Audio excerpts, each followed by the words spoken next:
Պարոն Հարությունյան, խնդրում եմ նշել, թե այսօրվա ակցիան ինչ նպատակ ունի եւ ինչ ասելիք ունեք ԵՄ դեսպանին։ Այսօրվա ակցիայի միջոցով նամակ ունենք հանձնելու Եվրամիության ներկայացությանը։ Մենք, ինչպես գիտեք, հայերենի կուսակցության նկատմամբ իրականացվում են ճնշումներ, ապօրինի կերպով ուրեմն ձերբակալվել է կուսակցության գլխավոր քարտուղար Խաչիկ Գալստյանը, ինչպես նաև Էջմիածնի տարածքային կառույցի պատասխանատու Արամ Քոչարյանը։ Մենք հրավիրում ենք ներկայացության ուրեմն ուշադրությունը նշված գործի վրա, որպեսզի նաև հանրությունը ավելի շատ տեղեկություն ունենա, թե ինչա կատարում։ Իրականում գիտեք ինչ, միջև բուն նյութին հասնել, ես մի հարցի շուրջ ուզում եմ խոսել, ֆիքսել։ Ես գիտեմ հասարակական ընկալումը ինչպիսին է, նաև ասում են, այ տեսեք, չգիտեմ, իշխանությունները քանի որ այդ քարոզչական գրողը իրականացնում են ընդդիմություն, ձայների, չգիտեմ, ձայներ առնել, հա, ոնց որ սիրում են ասել, կոռուպցիա եւ այլն։ Ես ուզում եմ հիմա դիմել մեր հանրությանը, քանի որ շատ լավ առիթ ունենք։ Սիրելի ժողովուրդ, այսօրվա Հայաստանում Նիկոլ Փաշինյանի գլխավորած ճակերտավոր ժողովրդավարական Հայաստանում ովքեր են նստած։ Քաղաքական գործիչներ, կուսակցությունների ներկայացուցիչներ, սրբազաններ, լրագրողներ, բոլորը ընդդիմադիր քաղաքական հայացքներով։ Իսկ ուրեն այն պաշտոնյաները, որոնց տարիներ շարունակ, տասնամյակներ շարունակ Նիկոլ Փաշինյանը մեղադրել է եւ մեղադրում է երկիրը թալանելու կոռուպցիայի ու ամեն ինչի մեջ։ Այդ մարդիկ ազատության մեջ են բիզնես են անում, ժամանակ առ ժամանակ այցելում են դատարաններ, ժամանակ առ ժամանակ տեսնում եք, չգիտեմ, մեկից մի հատ բրենդային կոստյումի գումար են բռնագանձում, մյուսից մի հատ հողակտոր ու իրանց համար իրանց կյանքը վայելում են, իսկ այն մարդիկ, ովքեր ունեն հստակ քաղաքական դիրքորոշում սկզբունքներ, ենթարկվում են քաղաքական ճնշումների։ Պարոն Հարությունյան, կոնկրետ հայրենիք կուսակցությունը այս փուլում ինչով է անհանգստացում Նիկոլ Փաշինյանին, եթե հաշվի առնենք, որ դեկտեմբերի 30-ին 2 հոգի կալանավորվեց, մեկը 2 ամսով պարոն Գալստյանը եւ 1 ամսով Արամ Քոչարյանը։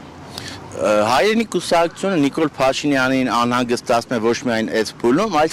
ստեղծման օրվանից ի վեր։ Եթե նայում ենք մեր կուսակցության գործունեությունը, իսկ դա բոլորի համար հասանելի է, տարիներ շարունակ փողոցային պայքարի, բոլոր հնարավոր քաղաքական միջոցներով պայքարել ու շարունակում ենք պայքարել այս իշխանության դեմ, մինչև տեղի կունենա սպասված իշխանափոխությունը։ Հետևաբար հիմա քանի որ սպասում են նաև ընտրություններն ընդառաջ, ճնշումները մեծանում են, գործ սարքելու պրակտիկան ավելանում է։ Տեսեք, ամենամեծ աբսուրդը, գիտեք ինչու՞մ է կայանում։ Ես մամուլից տեղեկանում եմ, որ այս գործով 13 թե 23 ձերբակալված կա։ Ընդամենը 2 հոգին են հայրենիք կուսակցության ներկայացուցիչ։ Բայց նայում ես մի մեծ վերնագրեր, հայտարարություններ, ովքեր են այդ մարդիկ, ինչ կապ ունեն մեր հետ։ Ոնց կարա նույն գործով անցնել։ Հիմա այսօրվա ակցիայի նպատակը որն է եւ ինչ ակնկալիք ունեք մի գրասենյակից, որը որևիցե կերպ չի արձագանքում ոչ միայն Խաչիկ Գալստյանի, այլ նաեւ մյուս անազատության մեջ գտնվող անձանց իրադարձությունների վերաբերյալ պահպանում է տոտալ լռություն։ Շատ լավ հարց եք տալիս։ Դա նույնն է, գիտեք, որ ասենք, եթե մի անգամ փորձեցինք իշխանափոխություն անել, իշխանափոխություն չեղավ, ուրեմն պետք է իշխանափոխության մասին չմտածենք։ Եթե մի անգամ որևէ սոցիալական խնդիր ունեցանք, դրա մասին բարձրաձայնեցինք, անկախ նրանից ով է իշխանության, այդ խնդիրը չլուծվեց, ուրեմն պետք է այդ խնդիրները չբարձրաձայնենք, չասենք։ Ոչ, քաղաքականությունը նախ եւ առաջ մանավանդ մեր նման թույլ ժողովրդավարական երկրներում ենթադրում ու պարտադրում է հետևողականություն, իսկ մենք այդ հետևողական պայքարը տանում ենք։ Իսկ ով ասել, որ Եվրամիությունը նույն, հա, որը նախկին տարբեր իշխանությունների ժամանակ շատ ավելի համարձակ հայտարարություններ էր անում տարբեր իրավիճակների քաղաքական գործընթացների ժամանակ, քան այս իշխանության ժամանակ։ Բայց դա չի նշանակում, բայց դա ներողություն, դա չի նշանակում, որ մենք պետք է ասենք, որ գիտեք ինչ դե, որ այդպես է, ուրեմն մենք դրա հետ համերաշխենք, մենք մեր իրավիճակը ներկայացնում ենք, օգտվում ենք բոլոր այն հնարավոր քաղաքական միջոցներից, գործիքներից, որպեսզի հասնենք հաջողության։ Մենք նաև գիտենք, Ես ինքս նաև գիտեմ, որ տարբեր անձնական զրույցների ժամանակ նույն ԵՄ ներկայացուցիչ տարբեր միջազգային կառույցների ներկայացուցիչներ այս իշխանությանը ներկայացնում են որոշակի խնդիրներ ու դրա համար դա կրկնում եմ եւս մեկ հնարավորություն է քաղբանտարկյալների իրավունքները պաշտպանելու, որը մենք իրացնում ենք։ Պարոն Հարությունյան, ո՞րն է պատճառը, որ այսօր այդ կառույցները այսօր լուր են, իսկ նախկին իշխանությունների ժամանակ լուր չեն եղել։ Շատ բարձ պատճառ կա իրականում, բոլորի համար տեսանելի։ Ունենք իշխանություն, որը տարբեր միջազգային կենտրոնների հաջողանալու համար Հայաստանի հաշվին գնում է զիջումների։ Հետևաբար գիտեք ինչ, ես հեռու եմ այն մտքից, որ ասում ենք, այ տեսեք, երբ որ ասում ենք ժողովրդավարություն, բացարձակ ժողովրդավարություն է, որևէ երկրում, որևէ միջազգային կառույց, հա, առաջնորդում է բացարձակ ժողովրդավարական կանոններով։ Իհարկե կան երկակի ստանդարտներ, բայց նաև կա սեփական դեմքը փրկելու խնդիր, իսկ այս դեպքում, քանի որ Եվրոպան համարում է ժողովրդավարության, այսպես կենտրոնը, հա, համաշխարհային կենտրոնը, իրենք իրենց դեմքը փրկելու խնդիր ունեն, հետևաբար պետք է քայլեր իրականացնել, որպեսզի իրենց դեմքը փրկեն։ Բաստիոնը Հայաստանը չէ։ Ժողովրդավարության բաստիոնը Հայաստանն էր միայն այս իշխանության հռչակումների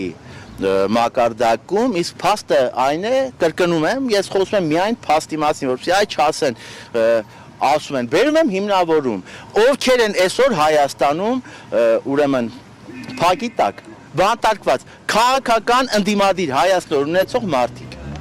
Ուր են այն տարբեր պաշտոնյաները, որոնք ինչպես Նիկոլ Փաշինյանն ու իր ուրեմն քաղաքացիական պայմանագիրներ պնդում, երկիրը թալանել են, միլիարդատեր են, չգիտեմ, սպանել են, գողացել են։ Ուր են, այդ մարդիկ շարունակում են բիզնես անել, հանգիստ ապրել, իսկ մեր նման մարդիկ, գիտեք ինչ, Խաչի Գալստյանը, պրոֆեսոր Խաչի Գալստյանը, դասախոս, կրթում է երիտասարդների, չէ՞։ Այս իշխանության այ նման մարդիկ խանգարում են։ Պետք չի ունենալ նման մարդիկ։ Հակառակը պետք է լինեն մարդիկ, ովքեր միայն միացնեն հանրային հեռուստաընկերությունը, նայեն Հայաստան, ասեն, էս ինչ լավ է, կյանքը ուրախ, ամեն ինչ լավ է։ Հարությունյան, այսպեսի մի բան հարցնեմ։ Տեսեք, երբ դուք չեք,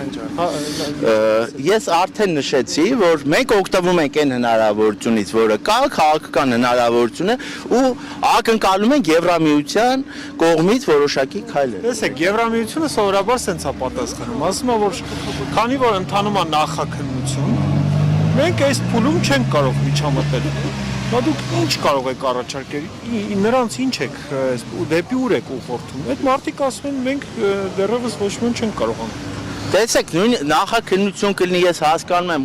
օրենքով որոշակի նաև սահմանափակումներ կա, թե չէ, մեր փաստաբանները վստահ եմ շատ մանրամասներ կներկայացնեն հանրությանը, որպեսզի մարդիկ տեսնեն, թե այս գործը ոնց որ ընդունված է, ինչպիսի ջուր է, բայց նաև նույն